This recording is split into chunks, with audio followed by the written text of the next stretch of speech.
Bonjour à tous. C'est un sujet délicat que nous allons aborder dans cette émission.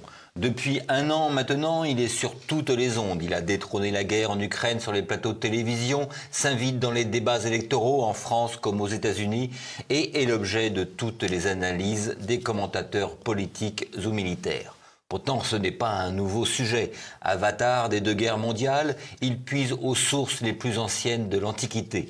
C'est le conflit israélo-palestinien que nous allons tenter de vous expliquer aujourd'hui avec notre invité Jean-Claude Rollinat. Jean-Claude Rollinat, bonjour. Bonjour Guillaume. Alors, est-ce que c'est utile encore de vous présenter à nos téléspectateurs qui vous connaissent bien, vous êtes l'auteur de très nombreux ouvrages, des biographies, Salazar, Péronne, Mannerheim, ou des ouvrages plus originaux comme le dictionnaire des États éphémères ou disparus, ou encore Ces drôles d'États grands comme un mouchoir de poche, et un fort réjouissant. Je vous avais invité d'ailleurs à ce sujet, comme pour les deux autres d'ailleurs, un guide touristique et géopolitique des pays imaginaires de la bande dessinée. Alors tous ces livres ont été publiés chez la Miranda, chez Du Alpha, tout comme votre dernier ouvrage, Israël-Palestine, la mort aux trousses, paru donc chez Du Alpha, dans lequel vous retracez l'histoire de ce conflit interminable qui agite la région finalement depuis presque 100 ans. On peut le dire. Mais même on peut remonter à l'Antiquité, ce que je disais en introduction, car l'histoire y prend sa source. Le peuple juif, dès son retour de terre promise, après l'Exode, alors l'Exode qui est plutôt un texte théologique sur lequel on n'a aucune source historique, mais une fois le peuple juif sur la terre promise, n'a cessé finalement de se battre contre les populations locales. Et l'un des exemples le plus emblématique est celui de David, futur roi des Juifs, contre Goliath, ces derniers étant un guerrier philistin, et les Philistins dont le foyer est Gaza. Oui. Alors, je voudrais juste que vous nous fassiez un petit rappel historique de ce que représente la Palestine au sortir de la Première Guerre mondiale et la chute de l'Empire ottoman. Alors, vous l'avez dit en introduction, l'histoire de la Palestine et d'Israël remonte à la plus haute antiquité. Cette terre, si vous voulez, c'est une histoire où il y a un mélange de faits réels et de faits bibliques.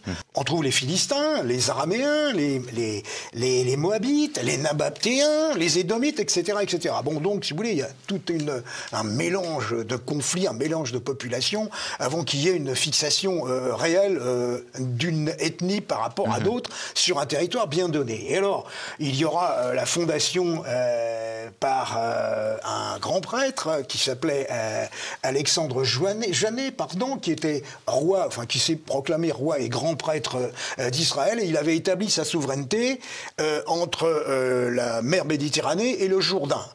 Ça pour Madame Mathilde Panot, pour lui situer exactement où se trouve la Palestine historique. Et alors, ça se situait, disons, entre un siècle avant Jésus-Christ à peu près. Et alors, après, évidemment, nous avons l'occupation romaine du royaume d'Hérode, le roi Hérode, et dont le règne va de moins 37 avant Jésus-Christ à plus 4 après Jésus-Christ.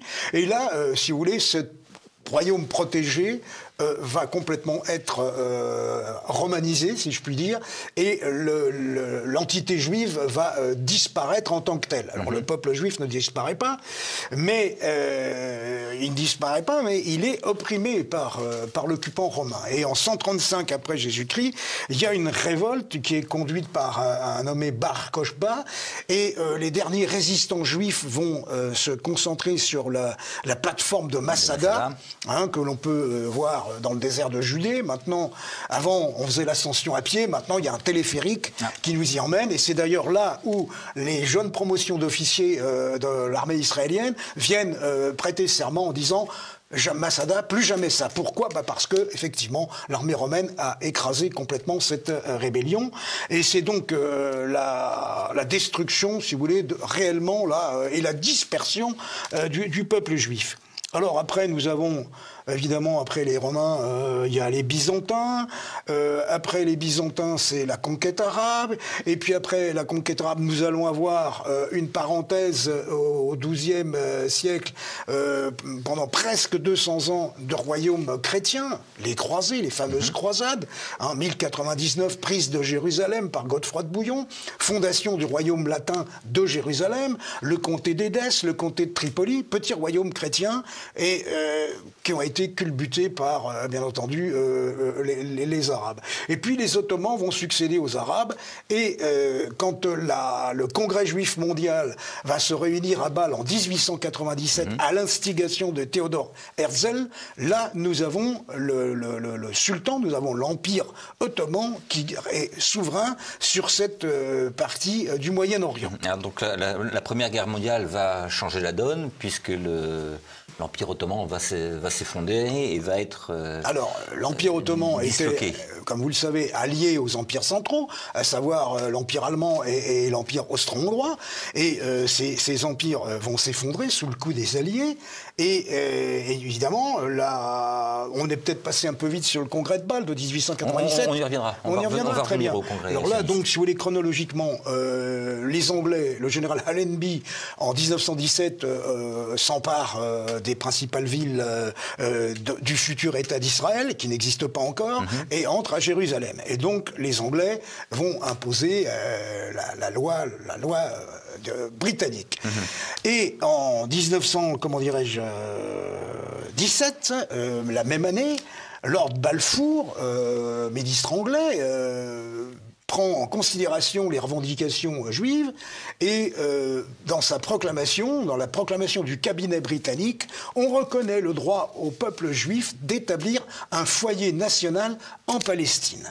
Évidemment, à partir de ça, nous allons avoir les germes du futur conflit israélo-arabe sont là.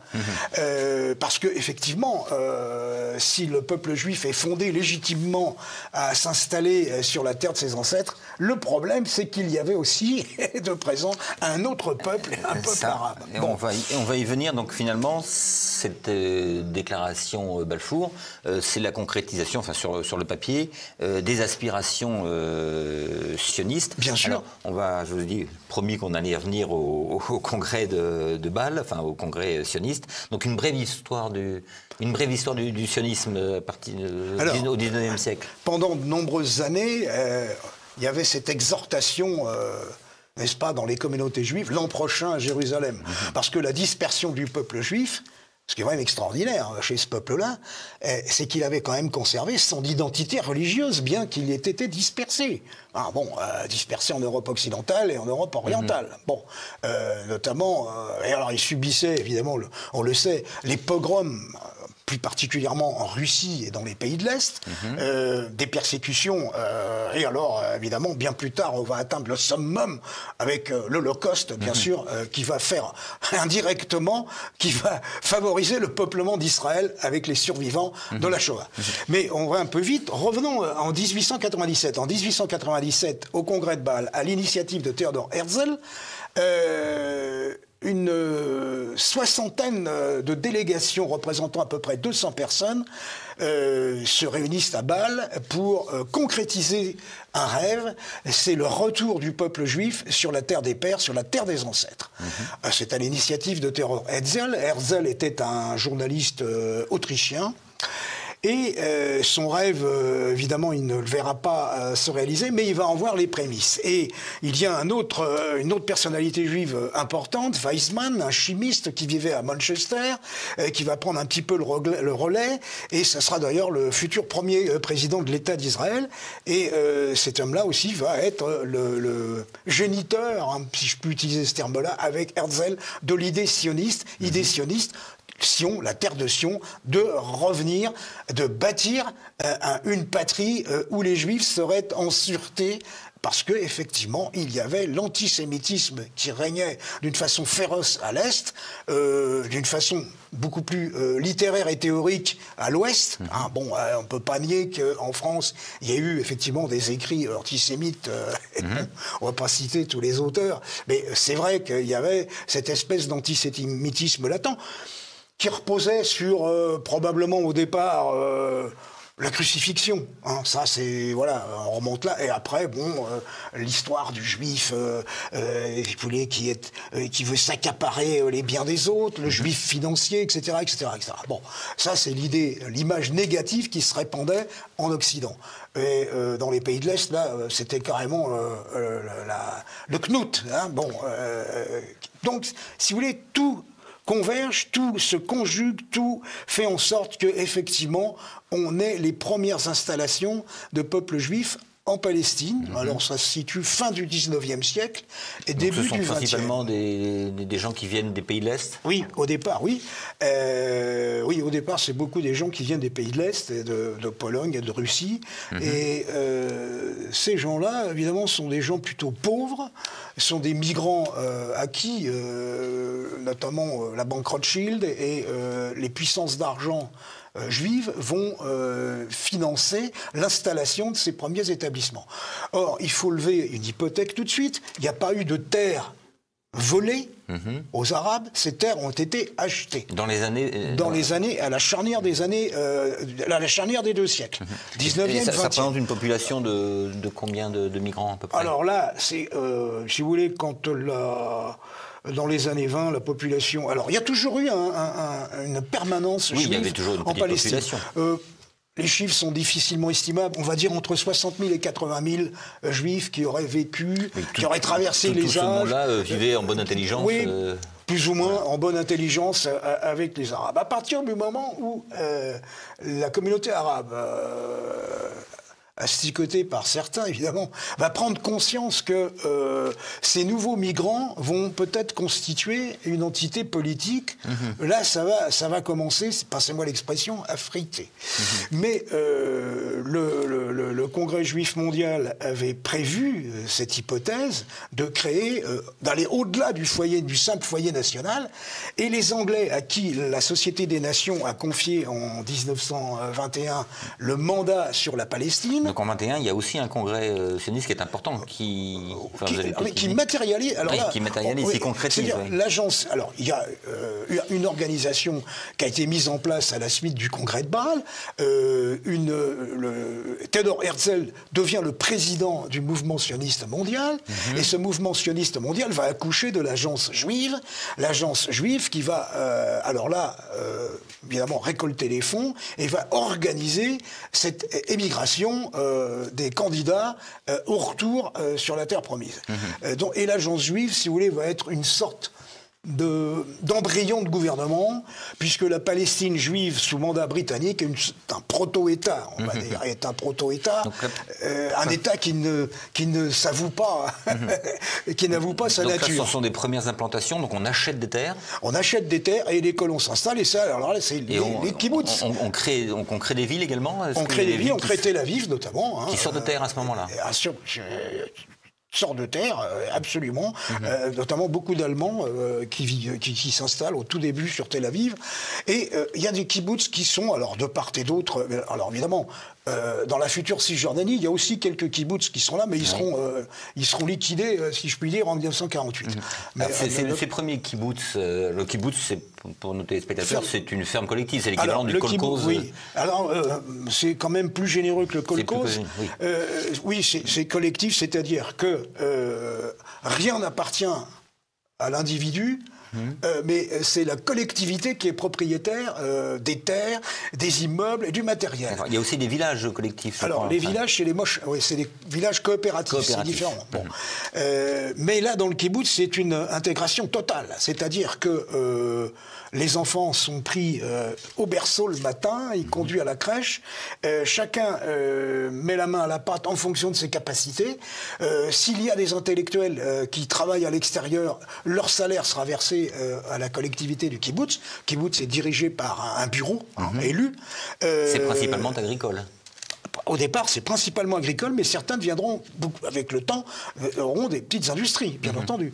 Et les repas sont pris en commun, et le travail est distribué en fonction des capacités physiques et intellectuelles de chacun. Mais au départ, c'est l'agriculture. Or, si vous voulez, les Juifs, au départ, n'étaient ni paysans, ni soldats. Or, c'est le fait de bâtir, d'être des colons comme les Pieds Noirs en Algérie, comme les Afrikaners en Afrique du Sud ou les Rhoodies en Rhodésie. Bon, tous ces gens-là ont l'esprit pionnier. Bon, les pionniers d'Amérique. Hein, on prend les chariots et on part vers l'ouest sur des terres vierges. En revanche, ils ont à la main plutôt le capital de Karl Marx que la Torah. Alors, on n'est pas dans le religieux. Vous avez tout à fait raison. Les kibboutz religieux apparaîtront bien plus tard. À l'origine, ce sont des laïcs, on peut dire ça. Donc c'est la mystique sioniste plus que la mystique biblique. Mais attention, il y en a aussi qui... Mais on est plus, politiquement parlant, ils sont marqués à gauche. Vraiment à gauche. On est vraiment à gauche. Oui. Les premiers sont vraiment à gauche, collectivistes, etc. Et d'ailleurs, parce que cette expérience des kibbutz, elle vient d'où? Elle vient quand je parlais de Kolkhoz tout à l'heure. Ah ben vous n'avez pas tort. Oui. Mais est-ce que c'est dans la tradition également hébraïque, ce Kolkhoz? Alors là, non. Je ne pense pas que ce soit dans la tradition hébraïque. Je pense que c'est la nécessité qui fait loi, parce que voilà des gens qui sont projetés dans un milieu a priori qu'ils ne connaissent pas, projetés au milieu de populations quand même qui sont différentes, qui au départ les regardent non pas avec bienveillance, mais avec une certaine neutralité. Et là... donc il y a une volonté de se regrouper. La volonté... très vite, les Arabes... Et puis l'idéologie socialiste qui fait que... Alors l'idéologie socialiste, mais très vite les Arabes vont se rendre compte que leurs voisins sont appelés à se renforcer et à s'organiser en une structure étatique. Bon, la Palestine mandataire comprenait la Jordanie. En 1923, le mandat anglais, si vous voulez, éclate en deux entités politiques. À l'est, on crée la Transjordanie, le royaume de Transjordanie, qui va être échoué entre les mains d'un émir. Et à l'ouest, ça va être le mandat sur la Palestine. Une Palestine judéo-arabe, avec un gouverneur, un haut-commissaire britannique, et, excusez du peu, presque 100 000 soldats et fonctionnaires britanniques, pour une population arabe estimée à 1 200 000 personnes, à une population juive, dans les années 20, années 30, 250 000, 300 000 personnes. C'est dire l'importance de la présence britannique. À titre de comparaison, il n'y a jamais eu plus de 200 000 Britanniques dans l'Empire des Indes pour contrôler 300 à 400 millions de personnes. Là, pour contrôler moins de 2 millions d'habitants, on a 100 000 fonctionnaires et soldats anglais. Bon, donc on sent déjà que la puissance britannique voyait avec difficulté l'avenir de ce territoire. Et ça va aller très vite parce que... Oui, parce que là, la Seconde Guerre mondiale arrive. Oui. Donc, je rappelle, donc, le mandat britannique, il y a un nouvel afflux de population qui vient... Déjà, entre les deux guerres, il y a déjà des frictions importantes. Il y a déjà des frictions. Entre les Arabes et les Juifs. Et là, ce sont les Britanniques qui s'interposent entre les deux. Les Britanniques s'interposent, et ils s'interposent tellement qu'ils vont se rendre compte que les Juifs se renforcent trop. Et comme l'Empire britannique veut ménager les puissances arabes, ils vont restreindre considérablement l'immigration juive. Ce qui ne va pas plaire du tout aux organisations juives, qui vont constituer des organisations terroristes. Vous avez, par exemple, l'Irgun. L'Irgun qui se constitue avant la Seconde Guerre mondiale. C'est constitué avant la Seconde Guerre mondiale, et au sein de l'Irgun, qui était déjà une organisation terroriste, va naître, de l'Irgun va naître le groupe Stern, du nom de son créateur, qui sera encore plus extrémiste et plus violent. À un tel point que ces groupes terroristes s'en prennent directement aux soldats britanniques. Et que la répression britannique est féroce, puisqu'on pend quand même pas mal de juifs. Avant la Seconde Guerre mondiale. Avant la Seconde Guerre mondiale. Donc là, on va arriver, si vous voulez, à la Seconde Guerre mondiale. Certains juifs vont proposer leur service aux Anglais contre les Allemands, parce que, évidemment, ça n'a pas échappé aux Israélites que les nazis persécutaient d'une façon féroce leurs compatriotes, et donc ils vont offrir leur service à l'armée britannique. Beaucoup de juifs vont s'engager dans l'armée anglaise, en échange évidemment d'une promesse future de reconnaître l'existence d'un État spécifiquement juif sur la Palestine. Alors les événements vont se précipiter. À l'issue de la Seconde Guerre mondiale, et quand on découvre l'horreur des camps de la mort, il est évident que les survivants juifs vont massivement émigrer en Palestine. On sait à peu près combien arrivent avant 1948 ? Avant 48, en 48, il y a 600 000 juifs. 600 000 Israélites vivent face à 1 200 000 à peu près Arabes en Palestine. Et donc, là, évidemment, vous savez le rôle qu'a joué le grand moufti de Jérusalem, qui n'a pas hésité à aller rendre visite à Hitler. Et le grand moufti de Jérusalem, évidemment, a actionné beaucoup de mouvements arabes contre la présence juive. Et donc, il y a évidemment un fritage, si vous me passez l'expression, entre ces deux communautés. Et comment faire cohabiter deux peuples aussi distincts, pourtant ce sont des sémites évidemment, historiquement, théoriquement ce sont les fils de Sem, mais on sait très bien que avec les siècles qui passent, il y a largement des métissages qui s'opèrent, et même s'il y a d'un côté l'islam et de l'autre côté la religion juive, sur le plan ethnique, on ne peut pas garantir une pureté à 100%. Oui. Alors je voudrais revenir moi, aux actions terroristes des groupes juifs contre les Britanniques après la Seconde Guerre mondiale. Il y a un paradoxe tout de même, c'est-à-dire que ce foyer national juif est créé finalement grâce aux Britanniques. Oui.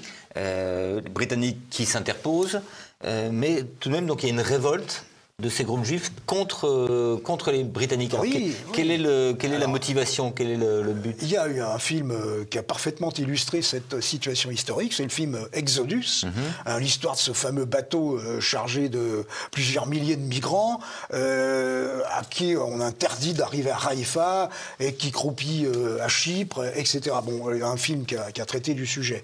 Il y a un roman, etc. Bon, bref, tout le monde connaît plus ou moins cette histoire-là.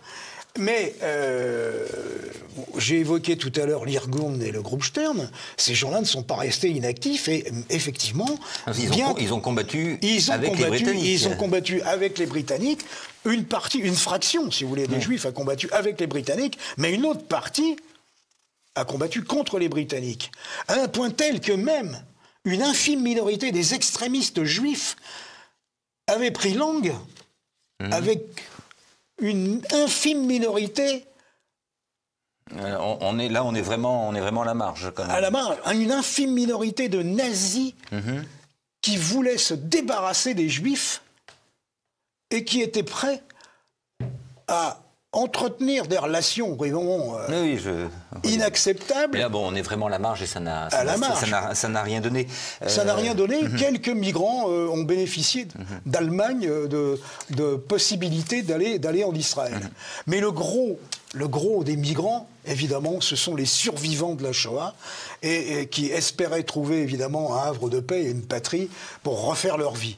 Et là, ces groupes extrémistes anti-britanniques, Stern... Ce qu'ils veulent, finalement, qu'est-ce qu'ils veulent? C'est hâter le départ des Anglais, bien sûr. Des Anglais, mais les Anglais, finalement, avaient promis...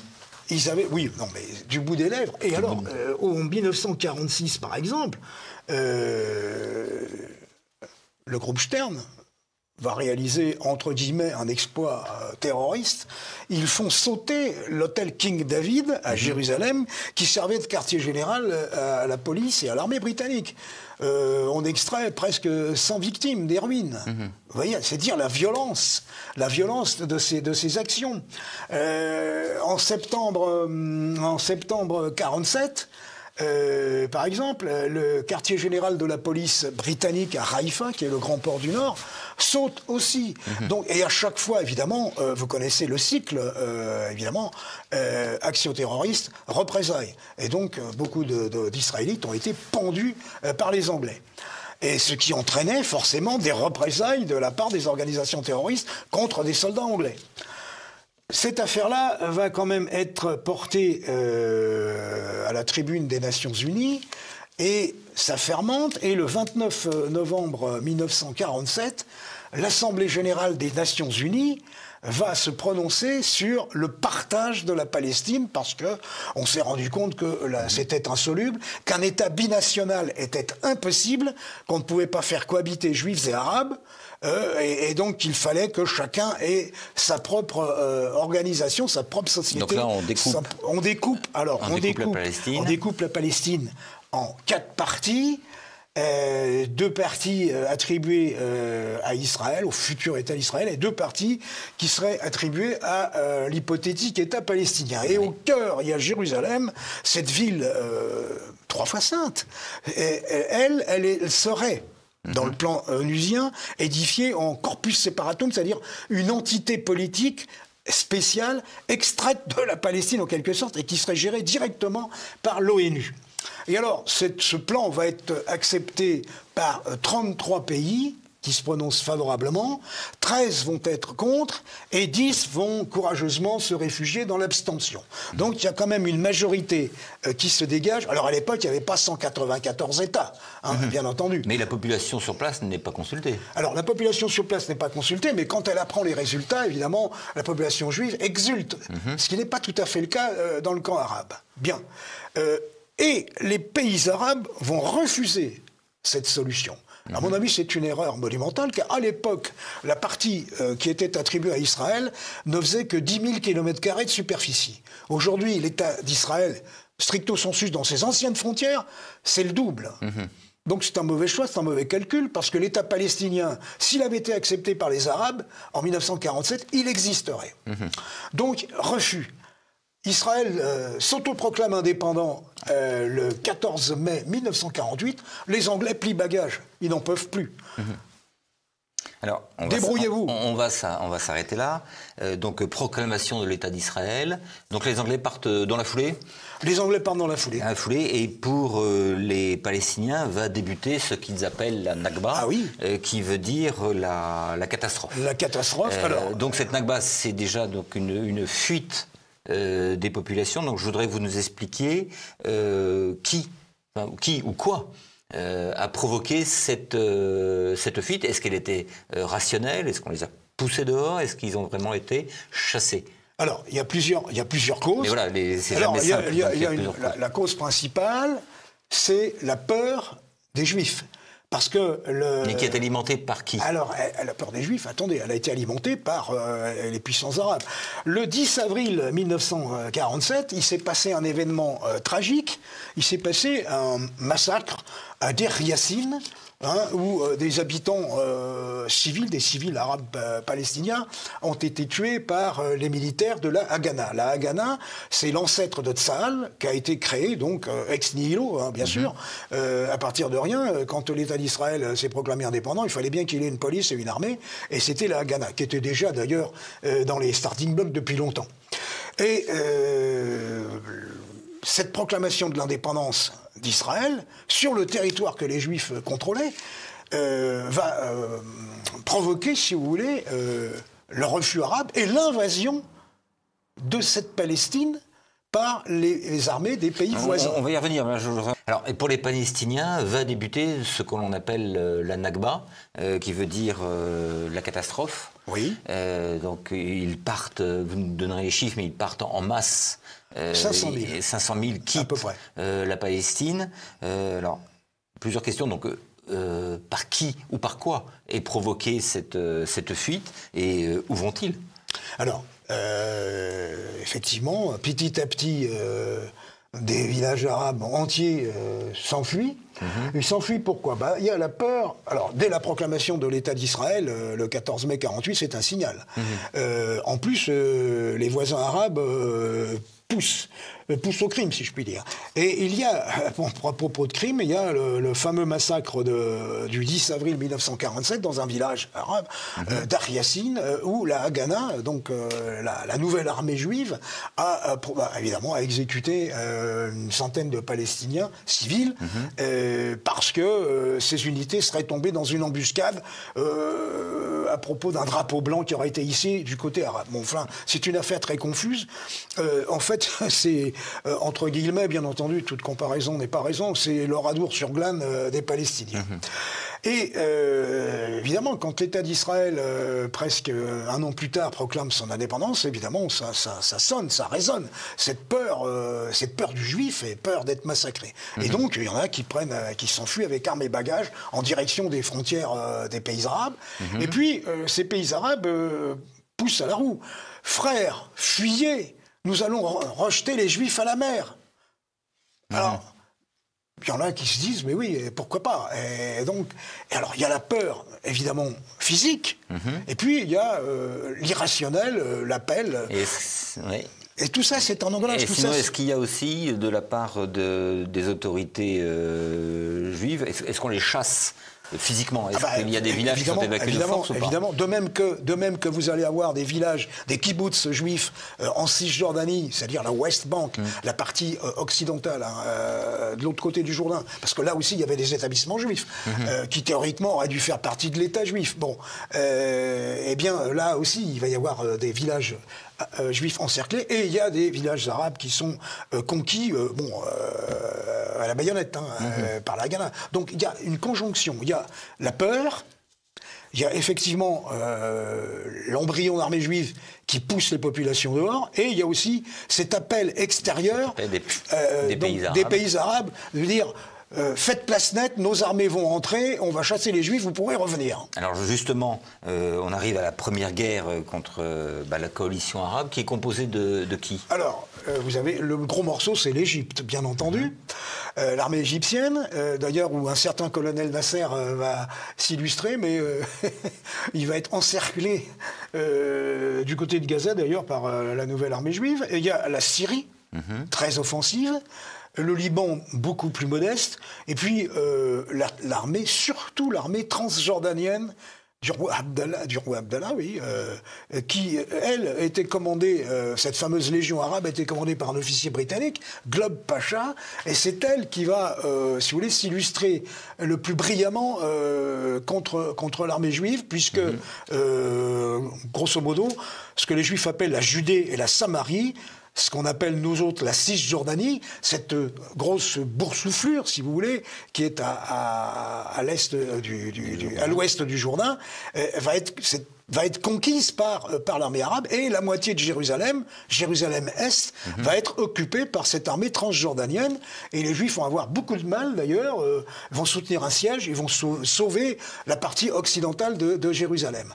Alors tout ça va déboucher quand même sur le fait accompli. Le fait accompli, c'est que Israël a réussi à agrandir la portion qui lui était attribuée de 10 000 km², et double pratiquement sa surface, et débouche sur le golfe d'Aqaba, enfin le golfe d'Elat pour eux, Aqaba pour les Arabes, qui lui donne un accès à la mer Rouge.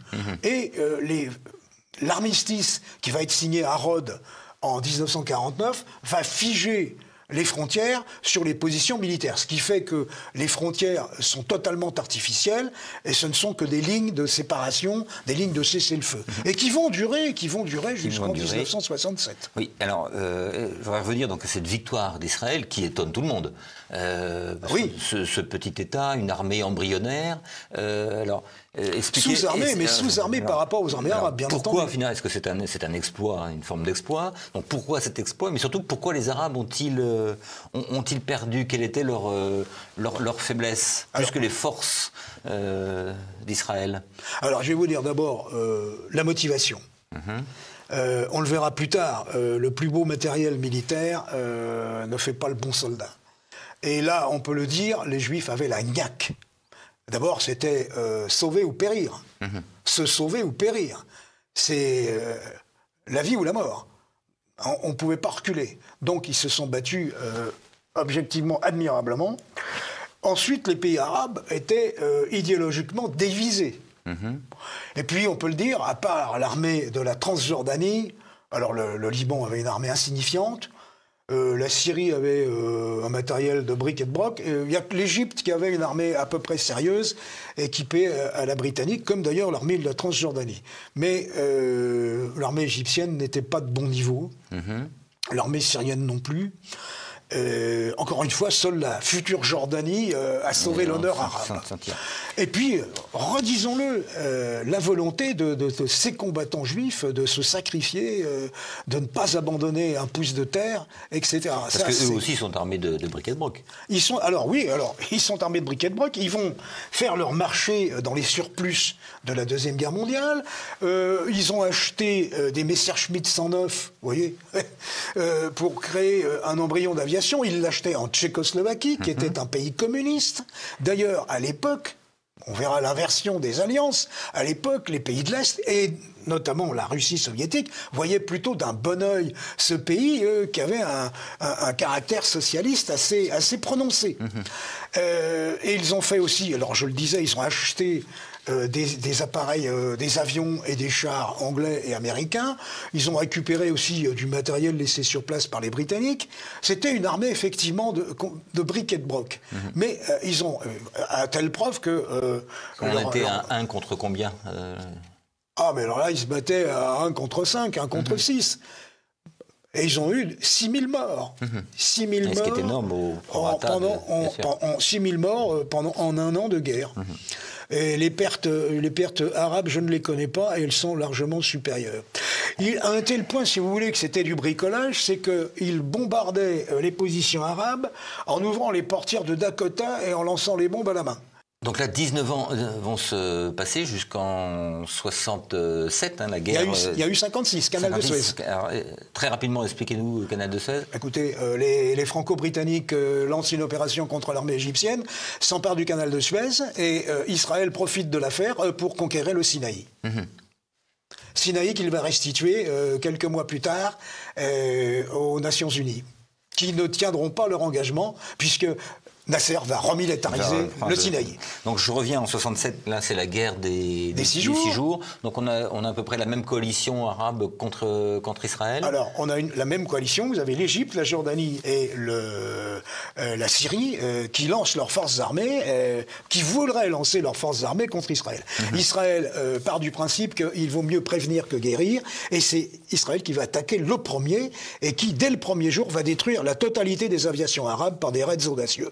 Raids audacieux fait grâce d'ailleurs à une aviation à l'époque entièrement française, si je puis dire, de fabrication, puisque la 4e République avait armé et surarmé l'État d'Israël avec des chars AMX, des bombardiers Vautour et des chasseurs Mystère 4 et Ouragan. Et puis la France gaulienne avait vendu à l'origine des Mirage 3.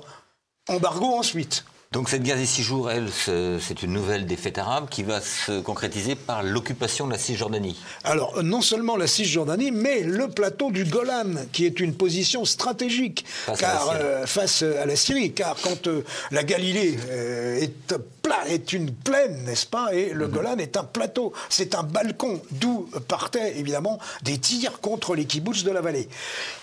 Et puis le Sinaï est à nouveau reconquis, et c'est une défaite, si vous voulez, stupéfiante de l'armée égyptienne. Là, Israël s'empare d'un matériel soviétique neuf, inutilisé, et donc il va y avoir des divisions, des brigades blindées israéliennes entières avec des chars T-54, T-55. Bon, voilà. Donc là, c'est un marché à bon compte.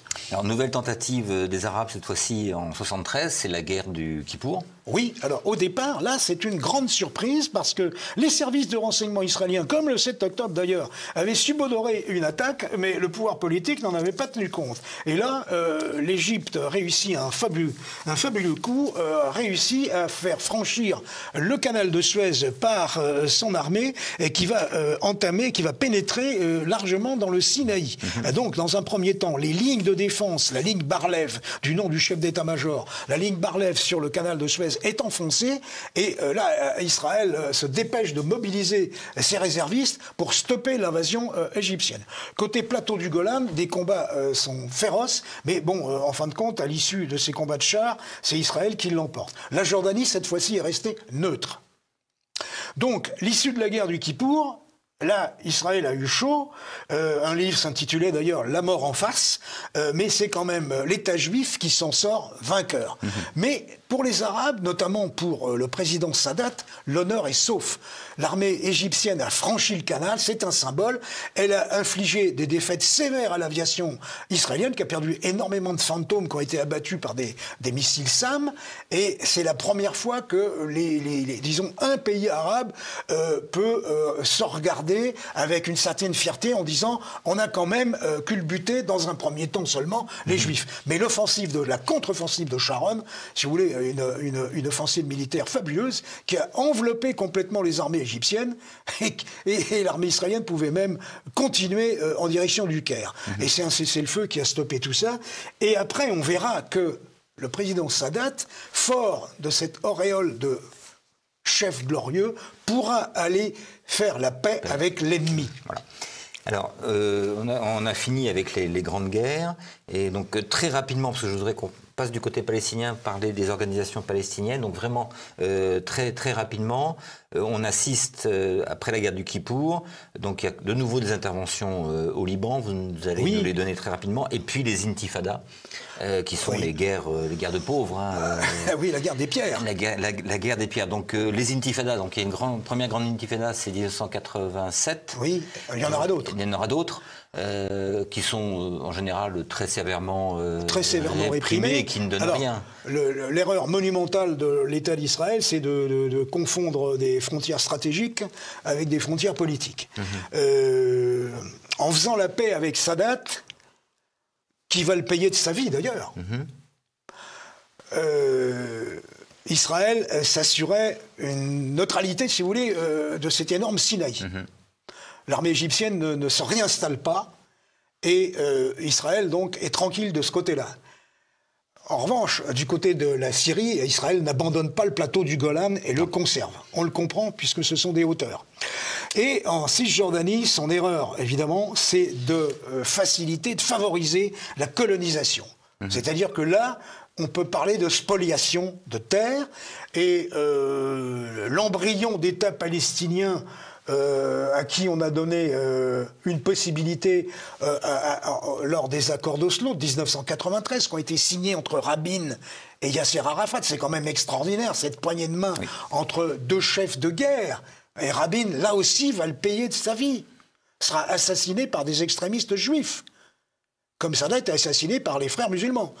Eh bien, cette entente israélo-palestinienne, on espérait qu'elle allait déboucher sur la paix. Eh bien, hélas, que nenni, la droite israélienne, la droite revancharde, la droite religieuse va prendre le pouvoir et va favoriser la colonisation à outrance de cette Cisjordanie et qui va devenir une peau de chagrin. L'autorité palestinienne n'a plus d'autorité. Le monsieur Mahmoud Abbas, qui est l'actuel président de cette autorité palestinienne et qui est à Ramallah, il a autant de pouvoir que le maréchal Pétain à Vichy entre 42 et 44. Et en plus, cette Cisjordanie que les Juifs appellent Samarie-Judée, que nous pouvons appeler West Bank, est lacérée par des routes, des checkpoints, etc. Donc il y a une mutilation de cet embryon, de cette possibilité d'État palestinien. Quant à Gaza, alors là, n'en parlons plus. Bon, Gaza avait été colonisé aussi. Mais en 2006, Israël avait évacué Gaza et avait même évacué de force les implantations juives qui étaient là. La police et l'armée israélienne étaient venues pour démanteler ces colonies. Il se fait que le Hamas, qui est un mouvement... On va y revenir. Justement, je voudrais nous parler des mouvements palestiniens. Vous avez cité Yasser Arafat tout à l'heure. On a l'impression qu'il y a eu quand même un glissement du politique vers le religieux, avec l'OLP qui était... L'OLP avait un caractère laïque. Avait un caractère laïque, soutenu par le bloc de l'Est, principalement. Et maintenant, le premier opposant est devenu ce Hamas religieux. Donc, comment s'est effectué le glissement? On dit qu'Israël aurait favorisé d'ailleurs le Hamas contre le LP. D'abord, il nous reste 5 minutes, Jean-Claude. Oui, bon, alors écoutez... les promesses des accords d'Oslo n'ont abouti à rien.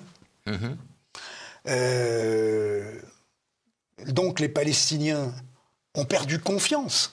Enfin, je parle du noyau politique. Oui, bien sûr. Le noyau politique ont perdu confiance dans la parole d'Israël. Et le fait que les forces, j'allais dire, extrémistes juives aient pris le pouvoir, évidemment, a gâché tout espoir de paix raisonnable et raisonnée. Et ces colonies qui sont là, c'est la peste, si vous me passez l'expression. Alors, devant un certain désespoir, devant la désespérance, devant le fait que cet État palestinien n'allait pas pouvoir prendre naissance, il y a eu une radicalisation. Bon, d'abord, il y a eu des mouvements terroristes arabes. Le FPLP, le Front de Libération de la Palestine. Qui toujours été laïque. Oui, tout à fait. Il y avait ce fameux... des communistes, des marxistes et des marxistes palestiniens. Bon, alors, ils ont fait des attentats, bien entendu. Ils détournaient les avions, etc. On sait tout ça. Bon, il y a eu le fameux raid d'Entebbe pour libérer les passagers d'un Airbus, etc. Bon, tout ça, c'est su. Mais on arrive donc à cette évacuation de la bande de Gaza, cette prise de pouvoir du Hamas, le Hamas écrase le Fatah qui était l'élément principal de l'OLP de Yasser Arafat, le Hamas est un mouvement nationaliste religieux. Il s'empare d'une façon totalitaire de la bande de Gaza et de ses 2 millions d'habitants. Et en Cisjordanie, il y a effectivement une radicalisation. Et il n'y a plus d'élections. Il n'y a plus d'élections. Parce que s'il y avait des élections, ce n'est pas le Fatah qui l'emporterait, mais c'est le Hamas qui l'emporterait. Donc, on en est là. Et puis, on a, alors là, évidemment, cette radicalisation des deux partis.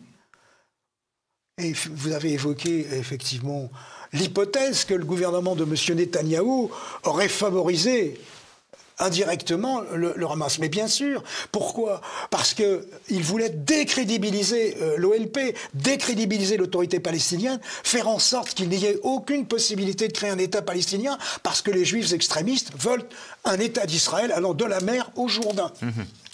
Or, si un État juif va de la mer au Jourdain, il n'y a aucune possibilité d'érection d'un État arabe de Palestine. Voilà, si vous voulez, le tableau. Et c'est pas brillant, parce qu'il y a une radicalisation de part et d'autre. Et on ne voit pas comment ça va déboucher. Non, surtout après le drame du 7 octobre. Du 7 octobre. Mais non, alors, effectivement, il ne s'agit pas ici de... On va rester dans le domaine historique, mais en revanche... on connaît les forces d'Israël, mais quelles sont les faiblesses d'Israël, le petit pays entouré d'ennemis? Bah écoutez, pour l'instant, il y aura un jour une lassitude. Parce qu'on ne peut pas faire de génération en génération. Ce pays est en guerre constamment. Ce pays perd des fils, des pères, des gendres, des cousins, des neveux, des oncles, sans arrêt. C'est pas possible. Chaque génération a ses victimes, nombreuses. Parce que, par exemple, les opérations militaires qui ont lieu en ce moment, c'est pas gratuit.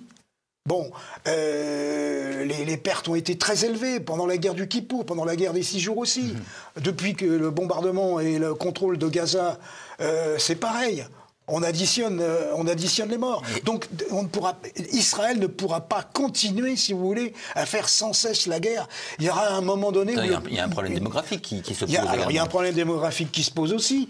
Si on faisait le grand Israël dont rêvent les extrémistes religieux, aujourd'hui, c'est 50% de population arabe et 50% de population juive. Avec le différentiel qu'il y a entre les populations arabes et la démographie, si vous voulez, la démographie, c'est une réalité. Elle est valable pour la France, elle est valable pour tous les pays, et en Israël autant qu'ailleurs. Et donc, à terme, les Arabes seraient plus, au sein de ce grand Israël, les Arabes seraient plus nombreux que les Juifs. Comment voulez-vous qu'on puisse assurer la judéité d'un État, puisqu'ils se réclament de ça, dans un pays où cette communauté juive serait minoritaire par rapport à la population arabe? Ça ne tiendrait pas. D'autre part, si vous voulez, Israël a beau avoir l'arme nucléaire, qui lui garantit effectivement que son État reste intact, que ses frontières ne soient pas violées, mais jamais il ne pourra mettre un gendarme derrière chaque arabe de Palestine. On vient de le voir tout récemment avec de nouveaux attentats à l'intérieur même d'Israël, alors qu'il est protégé, soi-disant, par un mur. Donc, il n'y a pas de solution, si vous voulez, il n'y a aucune solution en dehors d'un deal, d'un compromis territorial. Eh bien, ça sera le mot de la fin. Merci Jean-Claude Rugna. On a essayé de nous expliquer. C'est pas simple. C'est pas simple, non. L'histoire. Je renvoie donc à votre livre paru chez Du Alpha, Israël, Palestine, la mort aux trousses, avec une préface d'Olivier Pichon. Oui.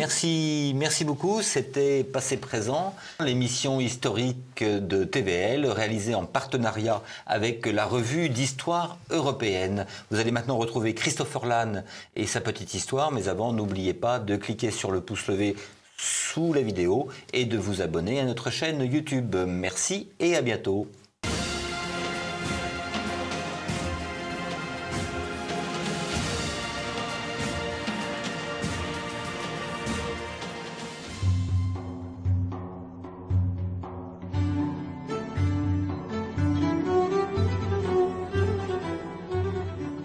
Les 2 croisades entreprises par Saint Louis ont été un échec cuisant.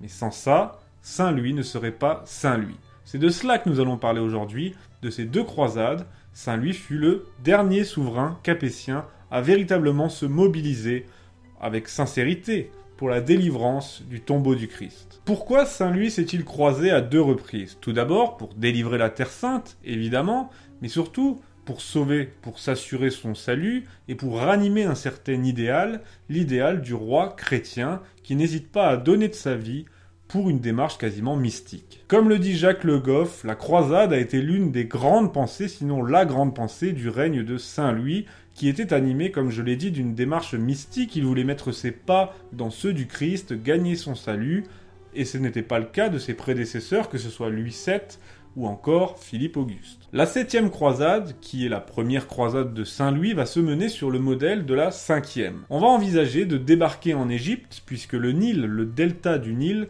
était considéré comme la clé qui ouvrait la porte vers la Terre Sainte. Quoi qu'il en soit, l'idée de réaliser cette croisade trouve son origine dans une maladie. La maladie du roi. Saint Louis est tombé très malade, il s'est ensuite remis, et il en est sorti transformé, et il n'avait plus qu'une idée en tête, c'est de partir pour reconquérir la Terre Sainte. Aussi, il y avait des conditions qui étaient favorables, c'est-à-dire que Saint Louis avait mis fin à la coalition des barons orchestrée par le roi d'Angleterre Henri III, et la France, le royaume de France, avait retrouvé une paix intérieure qui permettait justement cette expédition. Plusieurs raisons liées directement à la situation en Terre Sainte le poussent à agir et à agir vite. Les mercenaires du sultan reprennent Jérusalem et il y a aussi la menace mongole. La croisade commence donc le 12 juin 1248. Saint Louis se rend à Saint-Denis, il prend l'oriflamme, le bâton, l'écharpe et il confie la régence du royaume à sa mère, Blanche de Castille.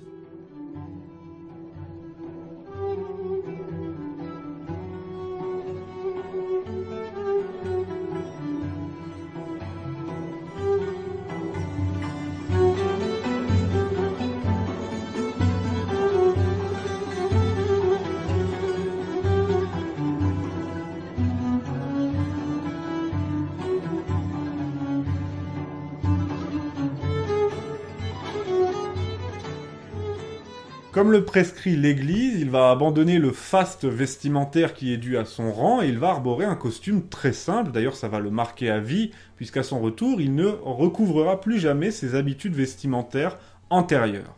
En somme, la croisade, c'est l'anti-bling-bling par excellence, et c'est ce qui aurait dû inspirer Sarkozy. Sarkozy, il a dit qu'avant son élection, il voulait se retirer dans un monastère quand il a été élu président de la République. À la place de ça, il a été au Fouquet's. Eh bien, on a eu une présidence bling-bling. Ah non, je m'égare absolument pas, ces deux événements sont totalement liés. Enfin bref, pour revenir à Saint-Louis, il s'embarque à Aigues-Mortes le 25 août 1248 avec une armée de 25 000 hommes, dont 2500 chevaliers, ce qui est pour l'époque une force considérable. La flotte fait une escale à Chypre, une longue escale, parce qu'il faut attendre que les conditions météorologiques soient meilleures, et les troupes croisées débarquent enfin à Damiette en juin 1249. Le 6 juin, Damiette tombe, les troupes se dirigent ensuite en novembre vers le Caire, mais en décembre, ils se retrouvent devant la ville de Mansoura, où ils livrent un combat féroce contre les musulmans. Le 8 février 1250, le frère du roi, Robert d'Artois, est tué, et la campagne tourne au désastre, puisque les musulmans sont supérieurs militairement, notamment grâce à l'utilisation des feux grégeois. Je vous invite à vous renseigner sur les feux grégeois si vous ne savez pas ce que c'est. En tout cas, c'est redoutablement efficace. Pour ne rien arranger, c'est vraiment un désastre total. Une épidémie s'abat sur l'armée, le roi est lui-même malade et il ordonne donc la retraite. Même la retraite ne va pas se passer comme prévu et le 6 avril 1250, il est encerclé et perd la bataille de Fariscourt, où il est fait prisonnier. Et il y a une anecdote à ce sujet qui a été rapportée par les chroniqueurs, c'est-à-dire que ensuite, après la libération, les personnes qui ont libéré le roi se sont vantées d'avoir grugé les musulmans de 20 000 livres, justement. Et Saint-Louis est alors entré, nous disent les chroniqueurs, dans une colère sainte, si on peut dire, puisque même si c'était des mécréants, il voulait qu'on leur donne ce qui leur était dû, en l'occurrence la rançon, dans leur intégralité. Et ce fait, cette anecdote, sera repris dans son procès en canonisation et sera désigné comme une manifestation irréfutable de sa sainteté. Saint-Louis ne rentre pas tout de suite en France, il va tout d'abord se diriger vers Jérusalem où il va rester 4 ans. Son but à la base est d'attendre que les 12 000 croisés qui sont toujours retenus soient libérés. C'est chose faite en 1252, mais Saint-Louis ne va pas en rester là, il va en profiter pour apaiser les discordes qui ont lieu dans le camp chrétien, il va faire fortifier et en tout cas augmenter le dispositif défensif des chrétiens en faisant fortifier les villes du littoral comme Acre et Jaffa, et il va aussi tenter de convertir les Mongols, parce que les Mongols, il veut les convertir sincèrement, mais ils peuvent également lui être utiles pour créer une alliance de revers et prendre les musulmans et le sultan de dos. Malheureusement, sa tentative va échouer. Il va également en profiter pour visiter certains lieux en Palestine de la vie du Christ. Il va même obtenir un sauf-conduit de la part du sultan pour se rendre à Jérusalem. Et même si ça lui tenait très à cœur, vous en doutez bien, il ne va pas le faire. Pourquoi ? Pour ne pas créer un précédent et montrer aux chrétiens d'Europe, du monde entier, qu'il n'est pas nécessaire de reconquérir la Terre Sainte pour pouvoir faire le pèlerinage. Son retour en France va être précipité par un événement dramatique, c'est la mort de sa mère, Blanche de Castille. Il va en être informé au printemps 1253, alors que Blanche de Castille est déjà décédée depuis novembre de l'année précédente. À l'époque, c'était pas les smartphones et les moyens de communication qu'on a aujourd'hui. Comme c'était l'hiver, eh bien, les communications maritimes étaient tout simplement coupées entre l'Europe et l'Orient et la Terre Sainte, et donc c'est pour ça qu'il ne l'a appris qu'au printemps. Il va donc décider de rentrer. C'est la fin de la 7e croisade, première croisade de Saint-Louis, qui aura été un échec, certes, elle a été un échec, mais elle a permis déjà de renforcer le camp, la défense des territoires chrétiens en Terre Sainte, de faire fortifier des villes, et aussi elle a renforcé le roi, il a mûri, il a changé, il est bien décidé à réformer son royaume, il est inspiré, et il ne va pas tarder à repartir.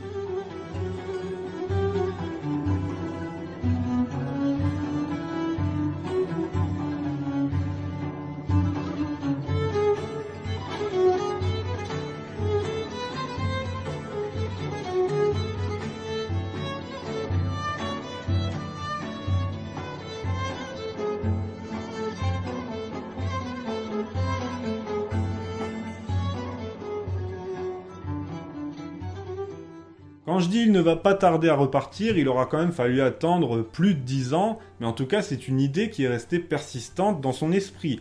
Et à l'âge de 53 ans, en 1267, il va se sentir vieillir et il va vouloir retenter l'aventure entre guillemets. Encore une fois, il y a un contexte qui s'accompagne à tout ça. Les musulmans se montrent de plus en plus agressifs puisqu'ils craignent que les Francs s'allient avec les Mongols. Les musulmans se sont emparés d'Antioche, de Césarée, mais aussi de Jaffa. Il y a donc urgence, Saint-Louis va donc agir, je vous l'ai dit, pour libérer la Terre Sainte, mais aussi, comme la première fois, pour son propre salut, pour s'attirer, comme il se sent vieillir, pour s'attirer les faveurs de Dieu. Aussi étonnant que ça puisse paraître, le premier objectif de cette nouvelle croisade, la 8e, c'est de s'emparer de Tunis, de commencer par Tunis. Pourquoi Tunis ? Eh bien, il y a deux hypothèses. La première, c'est qu'il va pouvoir s'appuyer sur le royaume de Sicile, qui n'est pas loin, en tant que base arrière. La deuxième hypothèse, c'est qu'à l'époque, il y avait une certaine méconnaissance de la géographie, et donc on pensait que la Tunisie n'était pas si éloignée de la Terre Sainte et qu'on pourrait s'en servir également comme base arrière. Il y a aussi un autre objectif pour Saint-Louis, c'est de convertir le sultan de Tunis, qui sera, pense-t-il, plus facile à convertir que les sultans ou les émirs d'Orient. A noter que contrairement à la première fois, cette croisade est loin de susciter l'enthousiasme, il y a plein de barons qui refusent de partir en croisade. Saint-Louis va donc s'assurer de léguer son royaume, enfin en tout cas d'assurer une régence qui va s'inscrire dans la continuité, il assure ses arrières, mais il décide tout de même, malgré les réticences, de partir. Au début de l'année 1270, il rédige son testament et ensuite il reproduit le même parcours. Il va à Saint-Denis, ensuite il s'embarque en juillet 1270 à Aigues-Mortes, direction la Tunisie. Il débarque près de Tunis après une escale en Sardaigne le 17 juillet 1270. Encore une fois, c'est un désastre. Premièrement, il ne parvient pas à convertir le sultan, ça s'avère impossible. Et deuxièmement, une épidémie touche à nouveau son armée, une épidémie de typhus, de choléra ou de dysenterie. Le 3 août, son fils Jean Tristan décède et le 25 août, c'est Saint-Louis qui expire à son tour. La mort du roi signifie tout simplement la fin de la croisade et ainsi l'armée quitte Tunis en novembre 1270. La dépouille du roi est emportée sur le chemin du retour, elle arrive à Paris le 21 mai 1271 et elle est inhumée à Saint-Denis le lendemain. Incontestablement, eh bien, ces deux croisades sont un échec, la première comme la deuxième, et elles auront laissé un goût amer. Malgré tout, sans cela, eh bien, Saint-Louis n'aurait pas été Saint-Louis, et si on regarde ça d'un autre œil, ça lui aura permis, comme il le voulait, de suivre les pas du Christ, de mourir dans les pas du Christ, revêtu de la croix, loin des siens et dans le dénuement le plus total. Merci à tous d'avoir suivi ce nouvel épisode de La Petite Histoire. On se retrouve très bientôt pour de nouvelles aventures, tous les mardis sur TV Liberté et tous les vendredis en audio sur Radio Liberté. À bientôt.